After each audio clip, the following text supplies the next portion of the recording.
मोदी तीसरे टर्म में कमजोर प्रधानमंत्री हैं। मोदी जी और ये जो सरकार है, ये इनकी लोकप्रियता, इनकी ताकत कम हुई है। बीजेपी की मजबूरी ये है कि वो नीतीश को मुख्यमंत्री के पद से हटा नहीं सकते हैं। राहुल गांधी कांग्रेस के लीडर एस्टेब्लिश हो गए हैं, देश के लीडर अभी नहीं हुए हैं।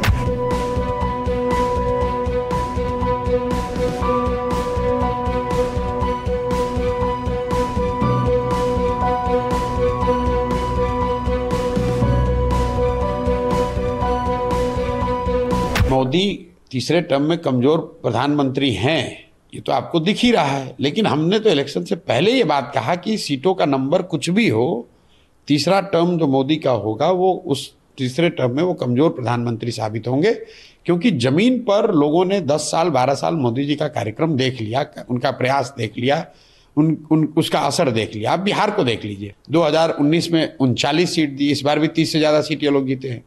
लेकिन बिहार के लोगों की जिंदगी में क्या फर्क आया? क्या बिहार के बच्चों की स्थिति सुधर गई? क्या बिहार में नए उद्योग लग गए? क्या बिहार के बच्चों का पलायन रुक गया? और अगर ये नहीं हुआ तो निश्चित तौर पर आज जितने लोग मोदी जी के फैन थे, जितने लोग मोदी जी के समर्थक वोटर 2014-19 में थे, वो तो आज कमी होगी। मोदी जी और ये जो सरकार है, ये इनकी लोकप्रियता, इनकी ताकत कम हुई है। आगे की लॉन्जिविटी इस पर डिपेंड करेगी कि आने वाले 2-2.5 साल में जो 9 राज्यों के चुनाव हो रहे हैं, जम्मू कश्मीर, दिल्ली, हरियाणा, महाराष्ट्र, झारखंड, बिहार, बंगाल, असम और तमिलनाडु, इन राज्यों के चुनाव के परिणाम अगर बीजेपी के खिलाफ हुए तो निश्चित तौर पर सरकार की स्थिरता को लेकर सवाल उठेंगे। बीजेपी की मजबूरी यह है कि वो नीतीश को मुख्यमंत्री के पद से हटा नहीं सकते हैं, क्योंकि उनको दिल्ली में सरकार चलानी है और उनको यह भी पता है कि नीतीश को मुख्यमंत्री रहते वो बिहार में चुनाव जीत नहीं सकते हैं। तो भाजपा की हालत तो बिहार में ऐसी है कि ना आप दाएं जा सकते हैं ना बाएं जा सकते हैं। उनको मालूम है कि सरकार में क्या परेशानी है, उनको मालूम है कि नीतीश के साथ वो जीत नहीं सकते हैं, लेकिन बिहार में वो कुछ कर नहीं सकते हैं, क्योंकि दिल्ली में सरकार चलाने के लिए उनको नीतीश की मदद की जरूरत है। निश्चित तौर पर कांग्रेस की जो दशा या दुर्दशा थी, उसमें थोड़ा सुधार हुआ है। अगर आपके 50-55 एमपी थे वो बढ़कर 100 हो गए, तो निश्चित तौर पर आपकी ताकत बढ़ी है। और जो पिछले 1.5-2 साल से राहुल गांधी ने अपने तरीके से जो प्रयास किया है, उसका भी उनको फ़ायदा मिला है।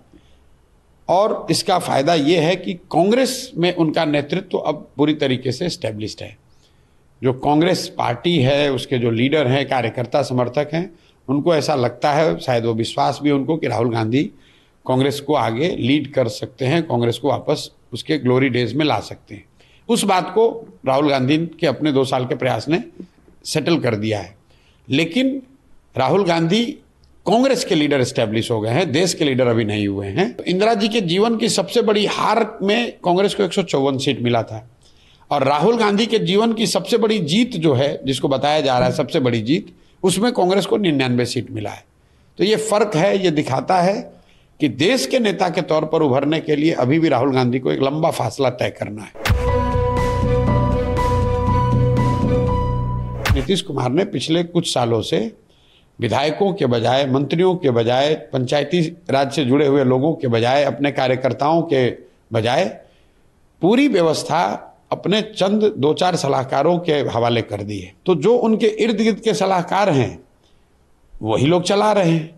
अब ये वो लोग हैं जिनका कोई ये किसी के प्रति जवाबदेह नहीं है, क्योंकि ये सरकारी अफसर भी नहीं है, ये सेवानिवृत्त अफसर हैं। इसीलिए पूरे बिहार में आपको अधिकारियों का बोलबाला दिख रहा है। जो अधिकारी चाहेगा वही होगा। जब जदयू दल ही नहीं रहेगा तो जदयू का सक्सेसर क्या होगा? नीतीश कुमार का जो दल है, मैं उस दल में रहा हूँ, नीतीश कुमार के साथ काम भी किया है मैंने।